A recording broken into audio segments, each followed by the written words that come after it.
So Football Manager Reddit is bemoaning the fact that all FM YouTubers are just steamrollering the leagues that they're in and using game-breaking tactics. Well, why didn't anybody tell me that we were allowed to use game-breaking tactics? So as you can see, certainly no game-breaking tactics in this save. In fact, since our last episode where we went out of Europe by one solitary goal, isn't that a familiar story on this channel? We won a couple more games, but then went on a very poor run where the defeats were starting to creep in and we couldn't win games either. We were just drawing match after match. In many of those, we were actually lucky to get 0-0s as our opponents probably should have beaten us. And I think it's time we have an honest conversation in the quest. Because I think we failed, essentially. I don't think we are any further along in achieving our quest than we were when we first joined Riga 3 seasons ago. There, I said it. I think I've made some errors. I think I made an error moving to Lokomotiva. I think I moved in haste. I might even have made an error moving to Riga in the first place. I possibly should have bided my time a little bit more. You've got to remember, we've just whimpered out of Europe at the group stage. Well, I was able to do that when I was at Riga. Probably, if I'd have stayed at Haverfordwest, I'd be in the group stages of European competition by now. So I think I might be a big, massive failure at the quest. I know friends of mine in the Discord that are playing along have already achieved the quest and did it with clubs from Croatia.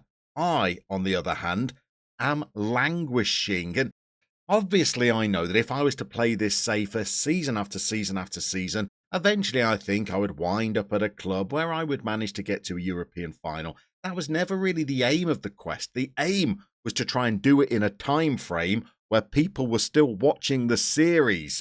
And I think we're going to have to do it pretty soon. So here's what I've decided. We're going to put a time frame on our ability to achieve our goal of reaching a European final. We're going to give it a go for 2 more seasons. Now, whether that's going to be at Lokomotiva or not, I am not entirely sure because our contract is up. They've offered us a new one several times and I've delayed pulling the trigger on it. Instead, I'm going to wait and see what's out there at the end of the season. But either we've got to put all of our cards on the table and go with Lokomotiva and try and give them 2 real good shots at making the latter stages of European competition, or we need to go and find a new club with a bigger profile where it might be an easier proposition. So here's the state of play in the league. You can see it's not a disaster. We're in 3rd place. We've qualified for the Europa League this season rather than the Conference League. But you can see that we're a mammoth 6 points behind Dinamo, getting that 2nd Champions League place. And more worryingly, we've finished 24 points behind Osijek, our opponents today on the final game of the season. So that gap is probably going to be even bigger.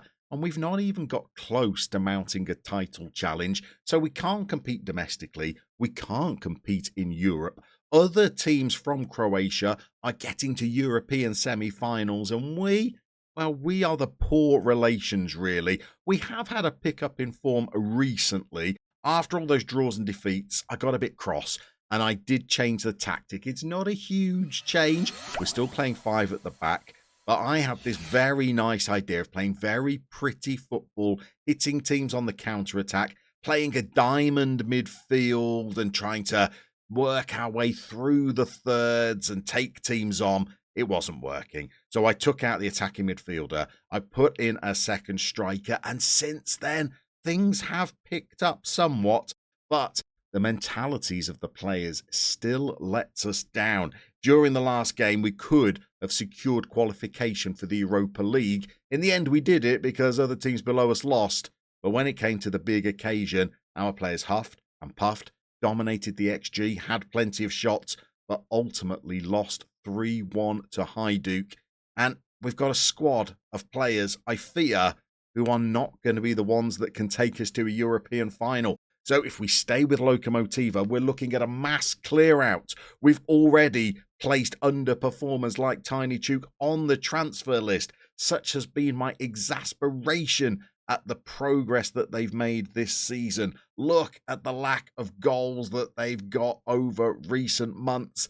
This is a player who's been playing up front. I just can't get them to score. Maybe I'm still not playing a formation that suits them, but I've tried them out wide. I've tried them up front. I've tried every role for them under the sun. Maybe they were just a poor signing. So if we're staying with Lokomotiva, a lot of our players we're going to use to try and create the funds to rebuild the squad. So I would be very interested in getting your thoughts on all of this. We're going to give ourselves 2 more seasons to try and reach a European final. But do you think we continue to try and make the club that we do that with Lokomotiva? Or do we just gamble everything and look for a new job somewhere else? I know a lot of that will depend on where new jobs become available. There is a plucky young Northern Irish outfit called Moyola Park that are looking for a manager. Or we could go back to Latvia. But we need to find a club that's going to give us the optimum chance of having a real bash at this for the final 2 seasons. And maybe that is staying with Lokomotiva, but the finances are not looking good. We're £1.6 million worth in debt. I think if I sell some of our most valuable assets, I might be able to scrape together a transfer budget, plus factoring in maybe getting some more European prize money at the end of the season and season ticket sales for the next campaign ahead. I think I might be able to get myself a war chest of somewhere between £5 and £7 million. Got to remember, when we were at Riga, we had more than that to spend. So I have made some errors. But let me know down in the comments, do you think we stay with Lokomotiva, continue to develop some of these youngsters, sell some of the underperforming veterans, and try and raise the money to give it another go? Or do we just cash it in, go and find another club, and give ourselves 2 seasons? Try and get to glory. Now, all that being said, I have to be honest, I'm not at all disappointed about the prospect of potentially not achieving the quest. I actually like it when I do YouTube series with an end goal that we're working towards that I am not able to achieve.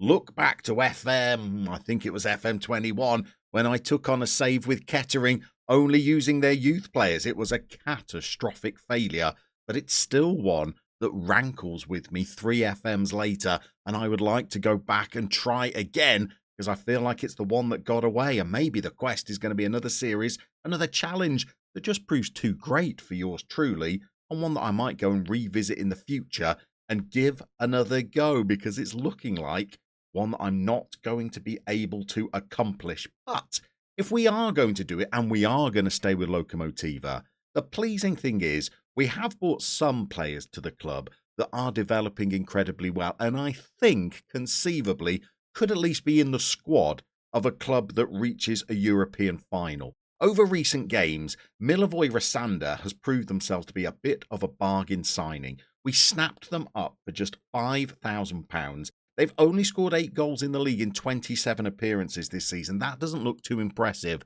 Only 15 of them have been starts, 12 have been off the bench, and over the last 5 games, they've managed to rattle in 5 goals in that time. And as a backup striker, I think they would be absolutely good enough to reach a European final. They've got good dribbling, they've got good flair, they do the unexpected physically, they are pretty quick.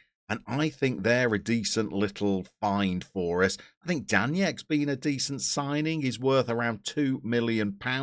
We bought him in for £375,000. He's got 12 goals and 4 assists in the league this season. I think he's been good. Cami Reyes is really developing well. Offers us great passing and vision in the midfield. They were a bit more expensive at £925,000. We probably wouldn't be able to resell them for that value, but I don't think we'd want to. I see them a part of our future. The other player that we bought in for pretty big money that is starting to attract some interest is Dragan Samardzic. We could potentially sell them for 3.9 million. We bought them in for 2.2.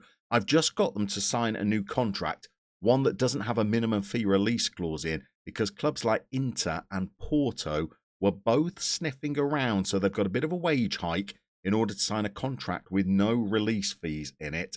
I think there's a player that in a season's or so's time, we might be able to sell for £5 million. I also think there's a player that if they continue to develop, by the age of 21 or 22, they could be a European final right back, not the Champions League, granted, but one of the 2 other competitions. We've also got players who have been on loan this season who we're definitely interested in bringing into the squad. Franny Fabiancic hasn't averaged above a 7, but they're still young, they're developing, they're good in the air. I think they'd be a decent signing. And our mates Zvonimir Bojack, again, I wouldn't mind signing permanently so that they could be our starting left wing back going forward. Even our very first signing at Lokomotiva, Willy Kambwala, continues to train well. He's still only 24. I think they could appear in a Conference League final at a push, but I think they would all need stronger, more experienced, more productive players around them if we were to make that kind of progress inside 2 seasons. Whether we'll have the finances to do that, I'm really not sure. They've just announced the transfer budget for next season. It's £700,000. And we're going to have about £6,000 worth of wriggle room in the wage budget from what we're spending now to try and build a squad capable of making a little bit of progress in Europe. I think next season we'd have to reach the quarterfinals of the Europa or the Conference League with Lokomotiva to set us up with a chance of making a final in the season after that. But on to today's game. We're taking on top of the table Osijek. They've already won the title, 18 points clear of Dinamo. They've got some really big players in their squad. They've got Premier League quality players like Mateta. There's also some former Manchester United player who we're not very keen on amongst their ranks as well. We've got an injury doubt for today's game. Rasander, who has been excellent over recent games, he's carrying a knock. He's going to be out for another day. I'm actually going to do a bit of a controversial one. We don't really play a formation that suits Net Amaya anymore, even though in 13 starts, they've got 7 goals and 6 assists this season and have been excellent. Maybe we might be able to repurpose them as a right wing back next season so that they can rotate in and out of the team with Dragan Samardzic as we continue to battle on 2 fronts. Today, we're going to try them as a striker. The much maligned Tuch is going to be up front with them purely because Tucci is still out injured. They've had a very, very injury hit campaign. They've only made 12 starts in the league. In that time, they have got 6 goals. They've been a big miss for us because last campaign, they scored 14 times in the league. We've barely been able to get them out onto the field for 3 consecutive games this season. And we are going to need more goals up front if we stay with Lokomotiva next season. Behind them, I think we've got a pretty solid midfield 3. And I think with Kambwala and potentially Fabiancic, we've got decent options in defence. If we could sign Bozak permanently, I think we've got a couple of decent wing-backs. If we were to strengthen with another centre-half, a goalkeeper, and 2 good strikers, I think we could make some progress next campaign. But with a budget of just £700,000, I think we would have to sell before we would be in a position to strengthen. And a goalkeeper, by the way, would be absolutely top of our shopping list because we have been leaking very soft goals regardless of who we pick to play between the sticks.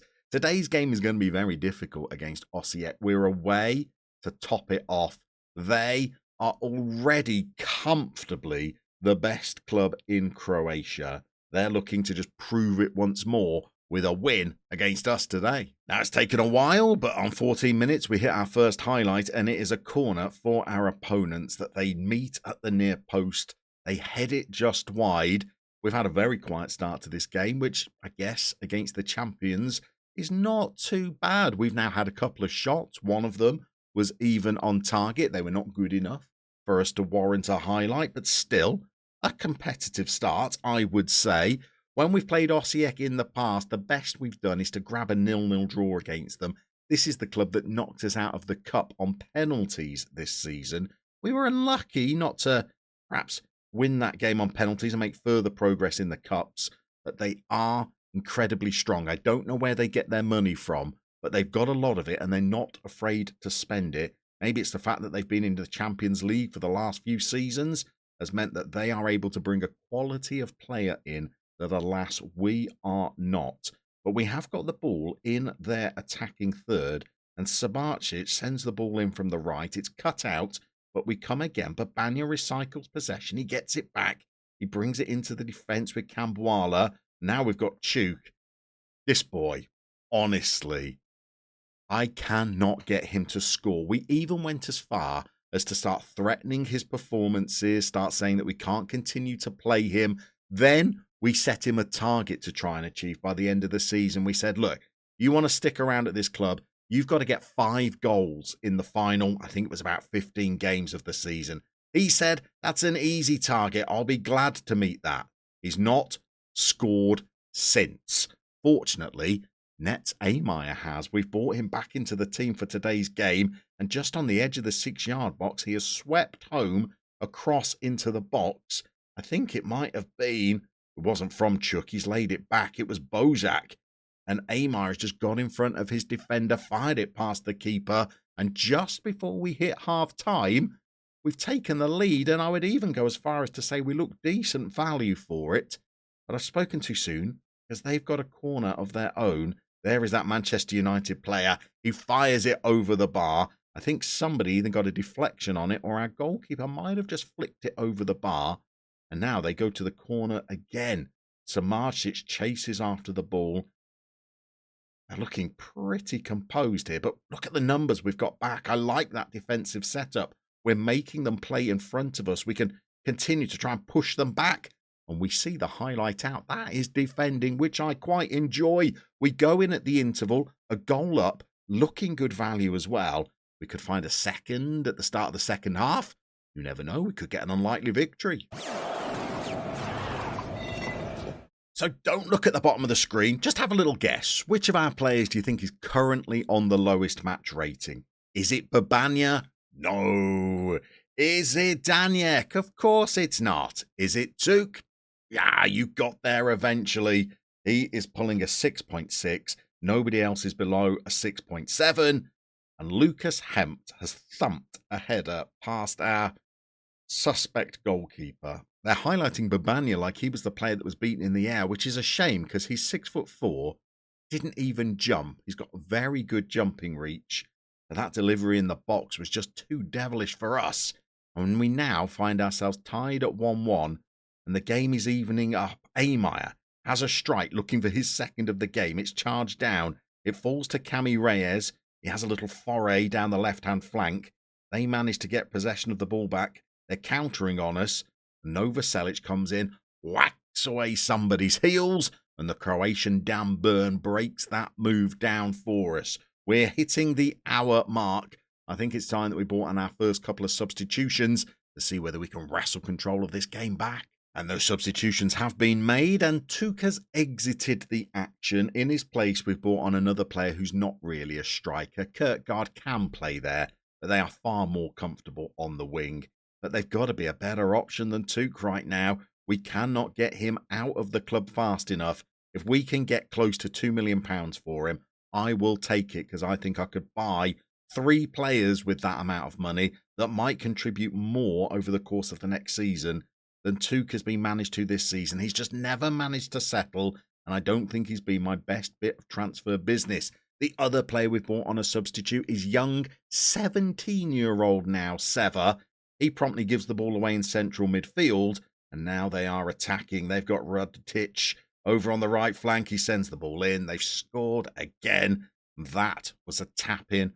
All of our own making. We give the ball away in central midfield. The young substitute that I decided to bring on is the player that gives the ball away. We look very open on the flanks, but when the ball comes into the box, we've got the numbers back. None of them are really doing anything, and our goalkeeper doesn't come out for the ball, and we are now looking at being 2-1 down in a game where I thought we looked pretty good in that first half with 10 minutes to go. We're going to make our final changes and see if we can snag a draw. Or can we go even further behind because they've got a free kick, they send it into the box, and it's the player that scored the first goal for them that has also got the third. And we've been undone by a second set piece of the game. They send it into the far post this time. I think it's Kambwala that might be there with them. They've been out-jumped despite having a jumping reach, I think, of 16 or 17. We've had exactly the same number of shots as them. They've had one more now, but they've managed to score 3 times, and we've only managed to score once. And I think we need an almighty clear out if this is to be our club next season. So I don't know how, but despite losing our final 2 games of the season, we've still managed to come third. But we've had 10 defeats this season. In fact, we've failed to win in 21 of our 36 games. That's really not a very good record. But you tell me what you think we should do next. Is it time to just cut our losses and move on to another club? Despite the fact that that's a big risk, because if we're only going to give ourselves 2 more seasons to achieve the quest, settling in at a new club might take us a season. So do we just stay with Lokomotiva and try and build and progress and have faith that if we can do enough work in the transfer market, we might be able to progress the club next season? We're going to let you have your say down in the comments before we decide what we're going to do. And then we'll see you for Tuesday's episode, where we're going to try and make further progress and become the first club from a nation that's never produced a European finalist before to reach the final of a European competition.